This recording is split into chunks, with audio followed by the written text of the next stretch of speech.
I live in a small town that, on most days, feels like it's stuck in time. Everyone knows each other, and not much changes. The streets are quiet, the houses spaced far apart, and there's a sense of comfort in the predictability of it all. I've lived here my entire life, and I've never really felt unsafe. But that was before the blackout. It started around 10:30 p.m. on a Friday night.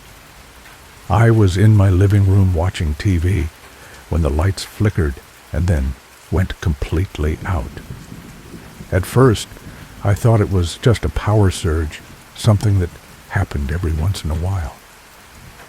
I stood up to grab a flashlight, but as I fumbled around the dark, I realized something that sent a cold shiver down my spine. It wasn't just my house. The whole neighborhood was dark.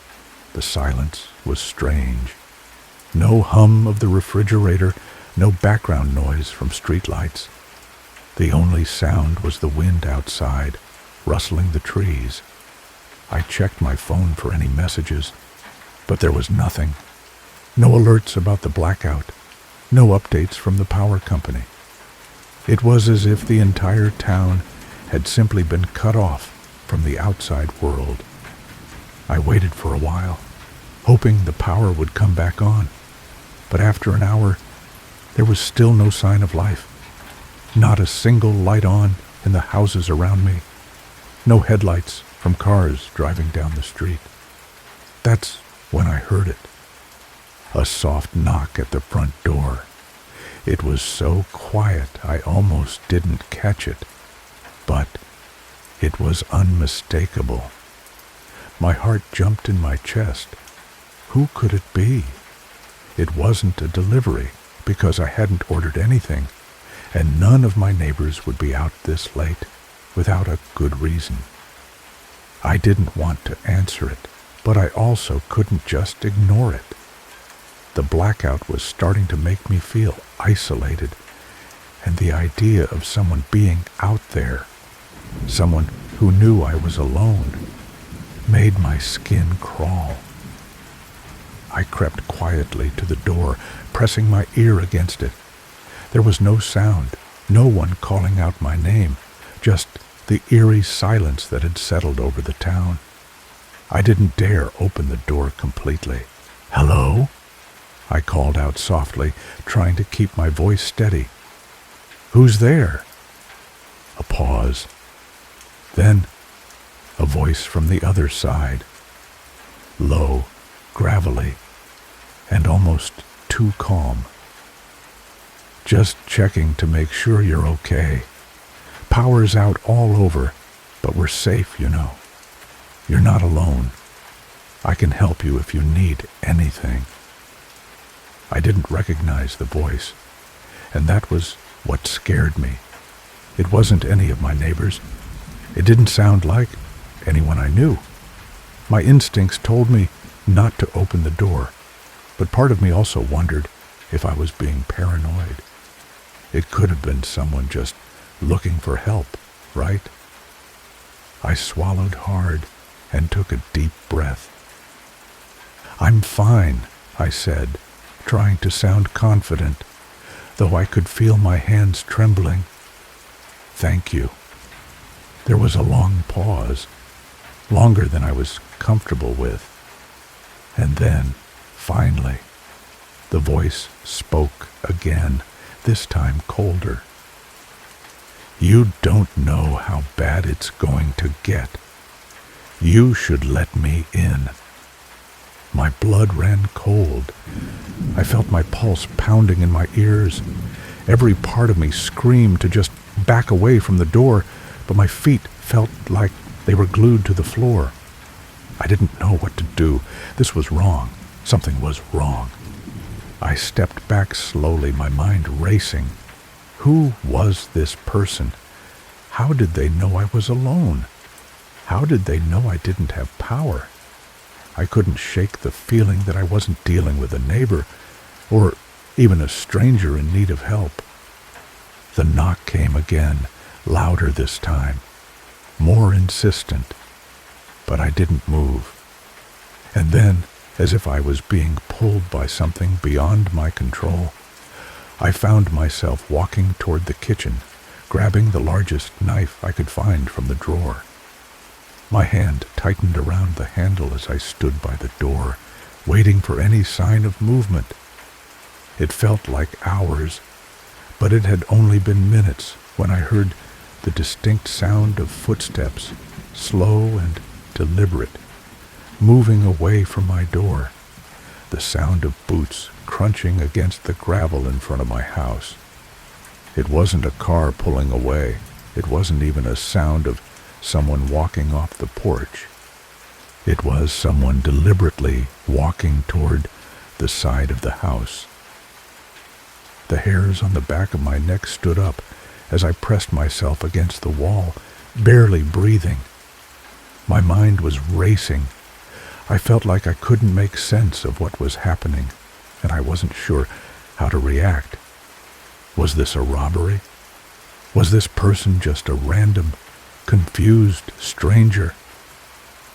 Then I heard it, coming from the side of the house, a muffled scraping sound, like someone was trying to open a window. I moved to the kitchen window, staying low, and peered through the blinds. There, in the pale moonlight, I saw a figure standing by my bedroom window.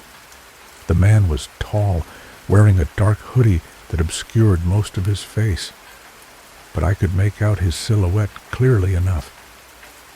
He was staring at the house, his back to me, as though he were waiting for something.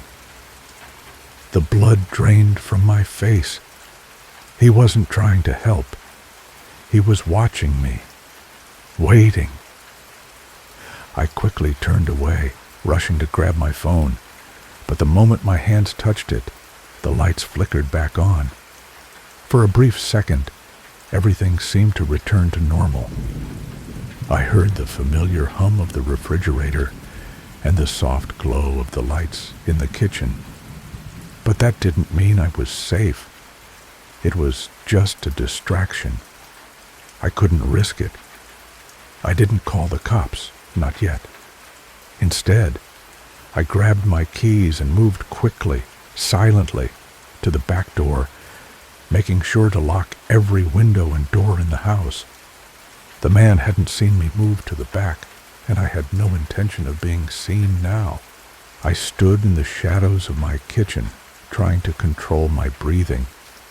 A part of me was tempted to just grab my phone and call for help, but I couldn't risk alerting the man that I knew he was out there.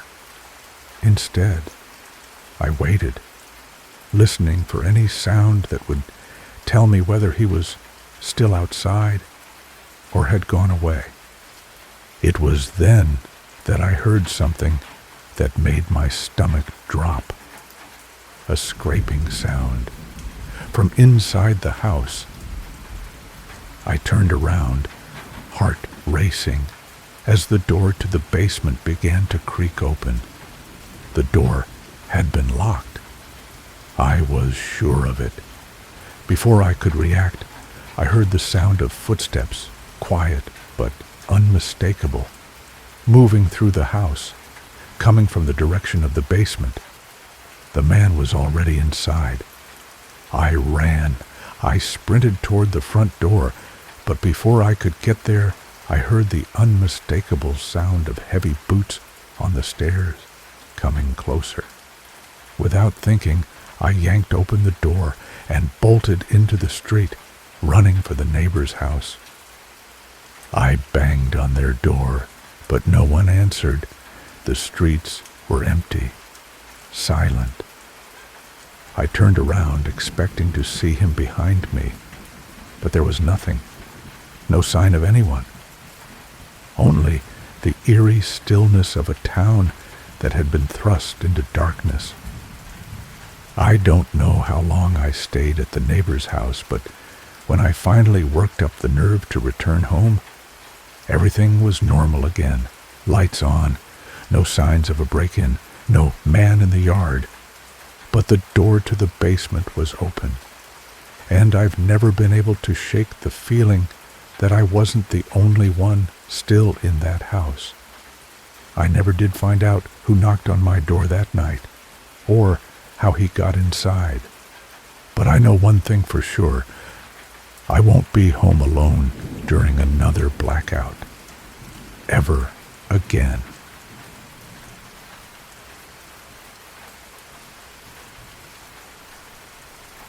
I've been driving for Uber for about a year. It's not glamorous, but it's decent money, especially since I can set my own hours. I'm not exactly a people person, but it's fine. I pick up a stranger, drop them off at their destination, and then I'm done. It's the kind of job you can do without getting too involved. But there are nights, and then there are nights that make you wish you had never picked up your keys. It all started around midnight. I was driving through an almost empty downtown area when a ride request came through. The pickup was in a part of town I don't usually go to, an older neighborhood on the edge of the city, the kind of place with run-down buildings and narrow, dimly lit streets. It wasn't far from the main area, but it felt worlds apart. I figured I'd take it anyway, more out of habit than anything else. I arrived at the address, a small convenience store on a corner that looked like it hadn't been updated since the 80s. A man stood near the entrance, almost blending into the shadows. He was tall, dressed in a dark hoodie, with his face hidden in the low light. I pulled up and rolled down my window. "Are you John?" I asked. The man nodded, still not speaking. He opened the back door and slid into the car without a word. His eyes were hard to see in the dark, but I could tell his expression was blank. He didn't greet me, didn't say anything at all, just stared out the window. I tried to make some small talk, but it wasn't the usual kind of silence that you get with shy passengers. This was something different, something unsettling. "Where to?" I asked after a moment, trying to keep the awkwardness from dragging on. "Straight," he muttered in a low, almost rasping voice, not looking at me. "Just keep going straight." I glanced at the GPS, but there wasn't any specific address. I didn't question it. Maybe he was just tired or didn't want to deal with giving directions. I started driving, the quiet hum of the car and the faint sound of tires against the road filling the air. But it didn't take long before the thing started to feel off. The man's head shifted slightly. His eyes flicked from side to side, scanning the street, the buildings, like he was looking for something, or someone. He was acting like he was expecting something, but I couldn't tell what. It wasn't normal. I glanced at the rearview mirror, but he wasn't looking at me. He wasn't looking at anything in particular, just staring, unblinking. "Everything all right back there?" I asked, breaking the silence. There was a long pause before he answered, his voice low and emotionless. "Yeah, fine." I wasn't convinced, but I didn't push it. The streets were getting quieter, and the buildings were becoming more spaced out. We were entering an industrial area now, the kind of place that's mostly empty at night. The streetlights were dim, the buildings mostly abandoned. It was unsettling, the emptiness around us. My gut was telling me to turn around, to drop him off, and head back toward the more populated areas, but I didn't. Then he spoke again. "Turn here," he said, in the same distant tone. I glanced at the GPS.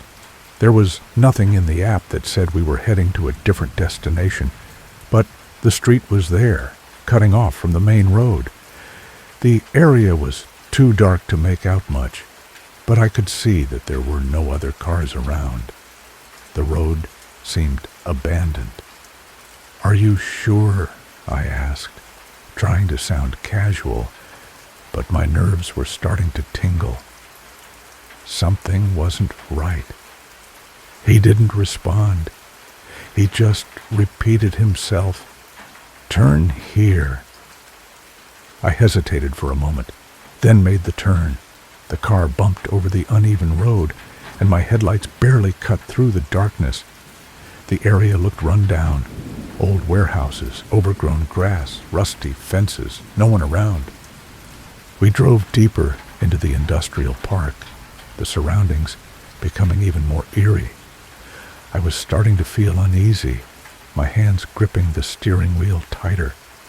I could hear the faint hum of the engine, the low sound of tires against gravel, but it felt like the world was holding its breath. Then, without warning, the man jerked forward. His hands grabbed the back of my seat. His breath came out in sharp, ragged gasps. I could feel the panic rising in my chest as I slammed my foot on the brake. The car screeched to a halt. For a moment, everything was still. Then he leaned forward, his face close to mine in the rearview mirror. His eyes were wide, unblinking, not in fear, but in a kind of unnatural intensity. There was something wrong with the way he was staring at me. Something wrong with the way he was breathing. "Get out of the car," he said, his voice sharp, demanding. I didn't understand what was happening. I didn't know if he was trying to rob me or if he was just completely out of his mind. But whatever it was, it didn't feel right. "Calm down," I said, trying to stay steady, but my heart was racing. "What do you mean? I'm taking you wherever you need to go." But he wasn't listening. He grabbed the door handle and wrenched it open. Before I could react, his hands were on me, pulling me out of the seat. He was strong, too strong. My head slammed against the steering wheel as he yanked me forward, and the pain exploded through my skull. I tried to scream, but he was pulling me out of the car, dragging me by my arm with terrifying force. I fought back, kicking and thrashing, but he wasn't letting go. His grip was like iron, his fingers digging into my skin. His breath was hot and ragged in my ear. "Get out," he hissed again, his words wild, urgent. I tried to break free, but my vision blurred from the pain. I couldn't think straight. I needed to get away. I needed to escape. Somehow, I managed to tear my arm free. My fingers fumbled for the seatbelt, pulling at the latch with desperate speed. The door slammed shut just as his hand reached for me again. I threw the car in reverse and slammed the gas pedal, the tires screeching as I backed up, my heart pounding in my chest. The man stumbled back, losing his balance. I could see his face through the rearview mirror, his eyes wild, filled with rage. He screamed something, but I didn't hear it. I was already speeding out of the alley, my hands shaking as I tried to focus on the road. I didn't stop. Not until I reached the main road. Not until I was in a well-lit area with other cars around. My mind was spinning. My heart was in my throat, but I couldn't slow down. Not yet. When I finally stopped, I pulled over and locked the doors. I sat there, hands trembling on the wheel, staring into the empty street. My head was throbbing, my breath coming in short, shaky bursts. I don't know what would have happened if I hadn't gotten away. But I know one thing for sure. I'm never going to pick up another ride after midnight again. Not in a place like that. Not with someone like him. Because next time, I might not be so lucky.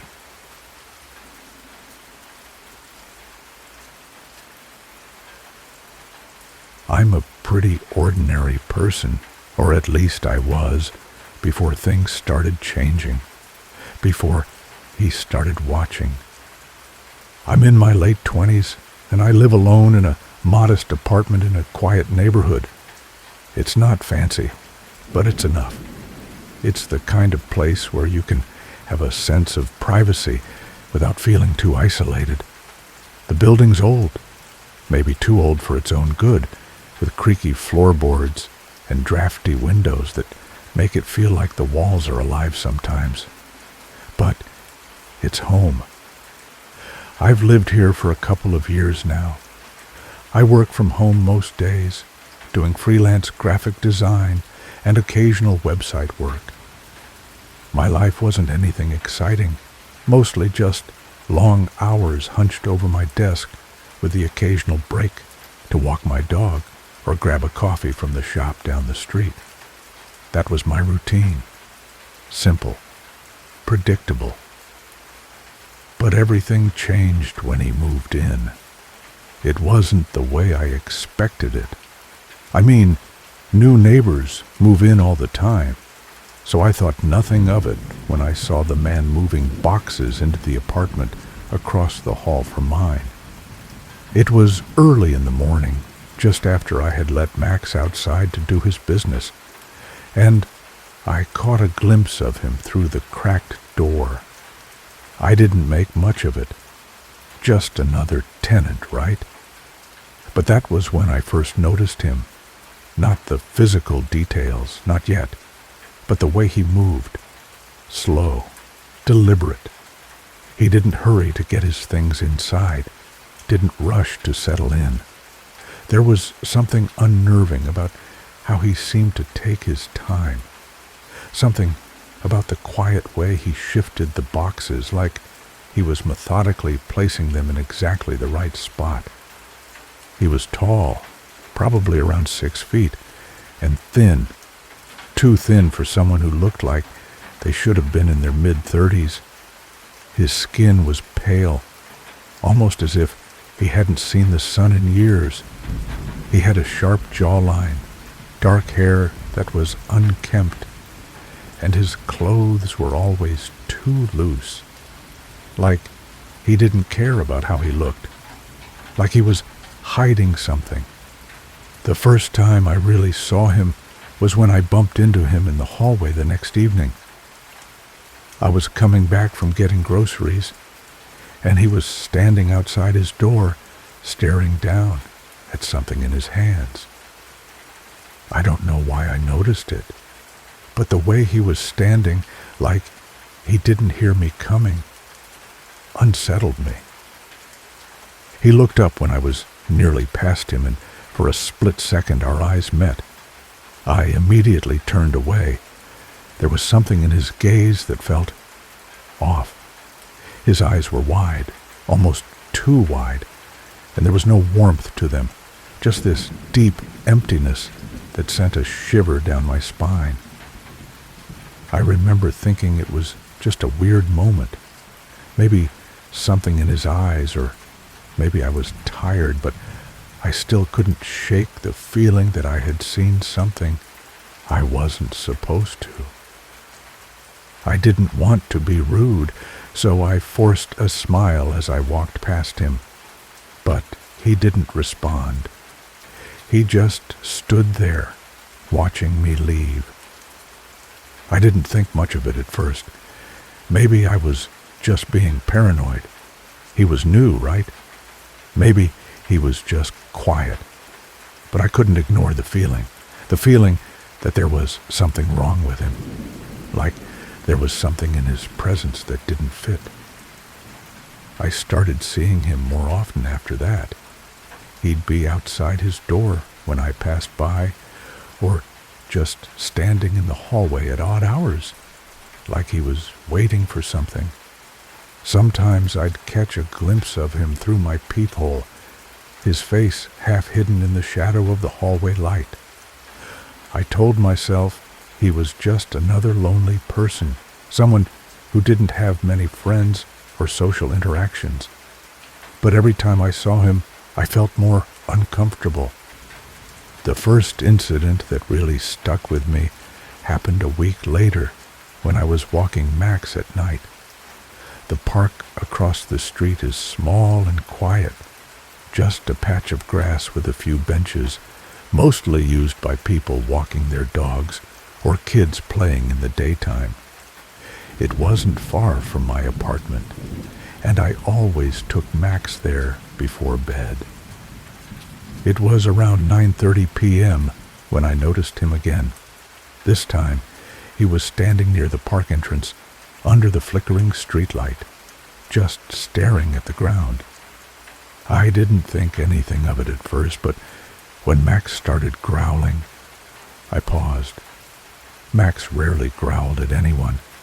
He was normally friendly, but this was different. He was tense, ears back, the hairs on the back of his neck standing up. It was as if he sensed something I couldn't. I didn't want to overthink it, but when I glanced back, the man was still there. He wasn't moving, wasn't looking at me, but there was something about the way he stood still, so utterly still, that set me on edge. The air seemed to get thicker, like the space around us was charged with something I couldn't explain. I kept walking, trying to shake off the feeling of being watched, but I couldn't. I could feel his presence, even when I turned the corner, even when I was well out of sight. I made a note of it, tried to tell myself I was just being overly sensitive. But the next night, it happened again, and the night after that. Every time I took Max outside, he was there, always in the same place, across the street, standing at the edge of the park. Never closer, but never further away, always watching, always still. I started to avoid the park altogether, taking different routes, trying to shake the strange, creeping feeling that he was following me. But no matter where I went, I'd catch a glimpse of him at the edge of my vision. He was always there, just lurking, always with his eyes fixed on me. Max had started acting more and more agitated, especially when we went near the park.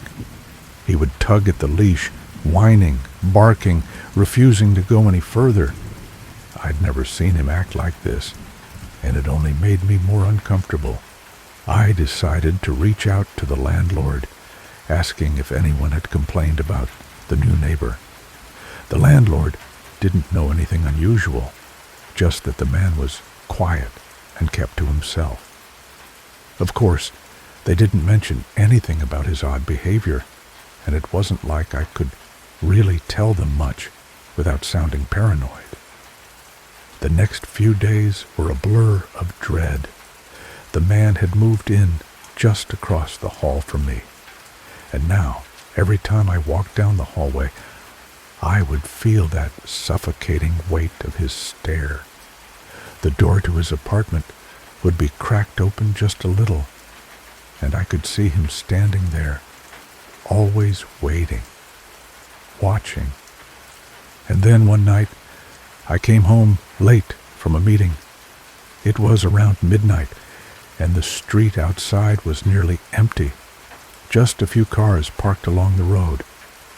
As I approached the front door, I saw him standing on the steps of the building, looking up at the apartment windows.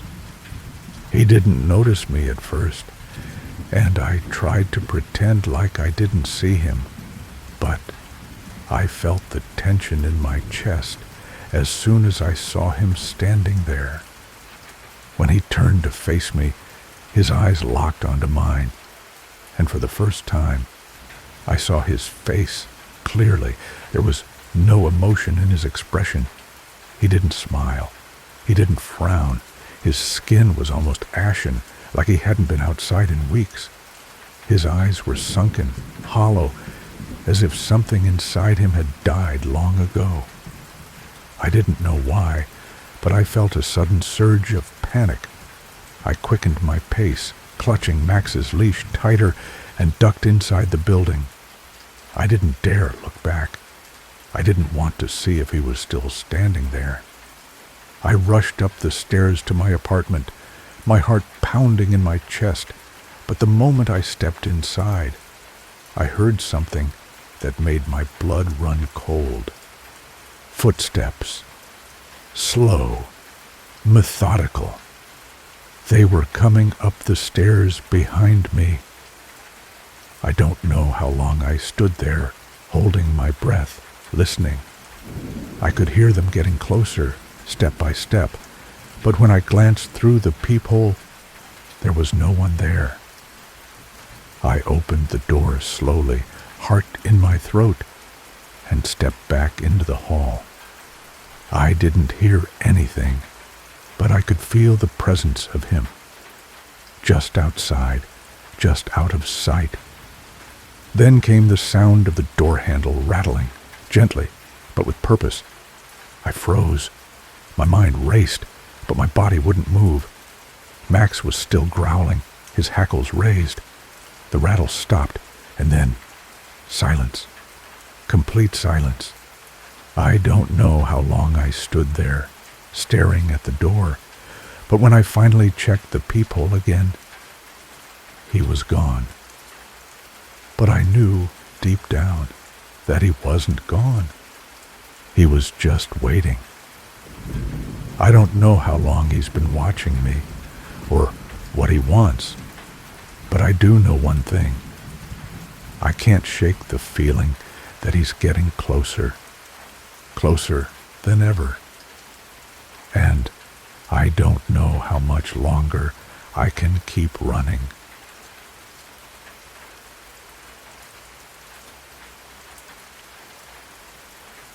I've always been a night owl. It's when I do most of my work, and it's when I feel the most productive. But that night, something was different. I was up late, working on a freelance project in my small apartment, when I started hearing it. A faint thump. It was so quiet at first that I thought it was just my imagination. But then it came again. Thump, thump, thump, like something heavy being dragged across the floor. I paused, leaning back in my chair, straining my ears. It was coming from above me. The apartment upstairs, my first instinct was to ignore it. I live in an old building, and the tenants above me have always been a bit eccentric. The sound could have been anything, right? Maybe they were moving furniture, or maybe someone had just dropped something. But then it came again, louder this time. Thump, thump, thump. I stood up, pushing the chair back in frustration. I had enough of this. It was after midnight, and whoever lived upstairs was making enough noise to disturb the entire building. I grabbed my phone, prepared to send a text to the landlord, or even make a noise complaint. But then, something stopped me. It wasn't just the thumping that bothered me. There was something else about the sound, a strange rhythm to it, like it was deliberate, slow, measured, like someone was pacing back and forth in a way that didn't quite sound like a typical footstep. Thump, thump, thump. I'm not sure why I decided to go upstairs, but I did. Maybe I thought I'd confront whoever it was and ask them to keep it down. Or maybe I just wanted to know what was causing that strange, unsettling sound. Whatever the reason, I grabbed my keys and without thinking any further, I walked upstairs to the door of the apartment above mine. I knocked once, then twice, my hand trembling slightly. No answer. I knocked again, louder this time. Nothing. A small part of me thought maybe no one was home, and that the noise had been something else entirely. But then, just as I was about to turn and leave, I heard the sound of movement from inside. The door creaked open a few inches, just enough for a face to appear. It was a man, tall, with shaggy brown hair and pale skin. His eyes were wide, almost too wide, and his gaze fixed on me with an intensity that made my skin crawl. He was dressed in a wrinkled t-shirt and sweatpants, but his overall appearance was unkempt, like he hadn't left the apartment in days. "Can I help you?" he asked, his voice rough, almost hoarse. "Yeah, I live downstairs," I replied, trying to keep my voice steady. "I've been hearing some strange noises coming from up here. I thought I'd check in and make sure everything's okay." The man blinked, his eyes shifting toward the ceiling, as though he hadn't heard the noise I was referring to. "Oh, yeah," he muttered, rubbing the back of his neck. "I've been doing some things in the attic. Sometimes it can get a little loud. Sorry about that." I nodded, trying to hide the unease that was slowly creeping up on me. "No problem," I said, my voice tight. "I just wanted to make sure everything was all right."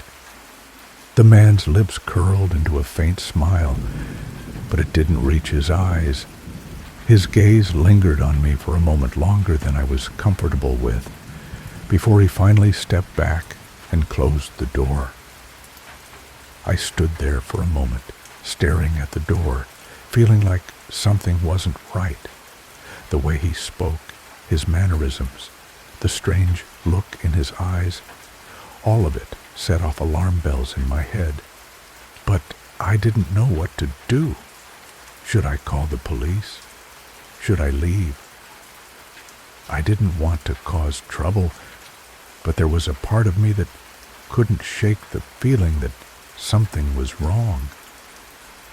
As I turned to walk back down the stairs, I heard it again, the thumping, but this time it was louder, and it wasn't coming from the apartment anymore. It was coming from the attic. I froze. The noise had changed. Instead of the slow, rhythmic pacing I had heard earlier, it now sounded like something, or someone, was moving rapidly across the attic floor, knocking things over in a frenzy. Thump, crash, thump, thump. I was about to leave, to run out of the building and call the authorities, but something stopped me. A sense of dread, something primal, told me to stay and figure it out. My curiosity got the better of me, and against my better judgment, I turned around and headed back upstairs. I knocked on the door again, this time with urgency. No answer. I tried the doorknob, but it was locked. I knocked again, harder this time, my fist banging against the wood. "Hello? Is everything okay?" I called out, my voice shaking. Then the door opened, slowly, just like before. The man stood there, his eyes bloodshot now, a far-off look in his gaze. His hair was messier than before, and there were dark circles under his eyes. He looked like he hadn't slept in days. "Sorry," he said, his voice barely audible.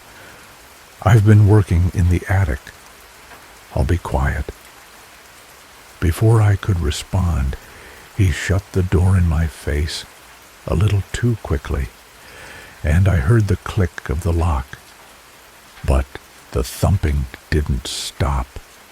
It grew louder. I was done trying to be polite. I ran to the back of the building where there was a small fire escape ladder that led to the roof. The ladder creaked as I climbed up, and when I reached the top, I found a small hatch leading into the attic. It was slightly ajar. I pushed it open, holding my breath, and crawled inside. The attic was pitch dark, and for a moment, I couldn't see anything. I fumbled around, trying to adjust my eyes to the darkness, until I finally made out the shapes of old furniture and cardboard boxes. The thumping had stopped, but there was a strange noise now, something scraping across the floor. It was coming from the far corner of the attic, behind a stack of old wooden crates.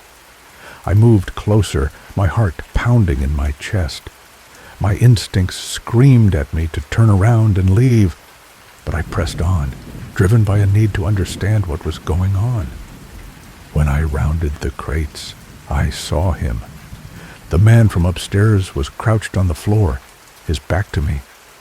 He was holding something in his hands, something long and dark, and scraping it across the floor in a slow, methodical motion.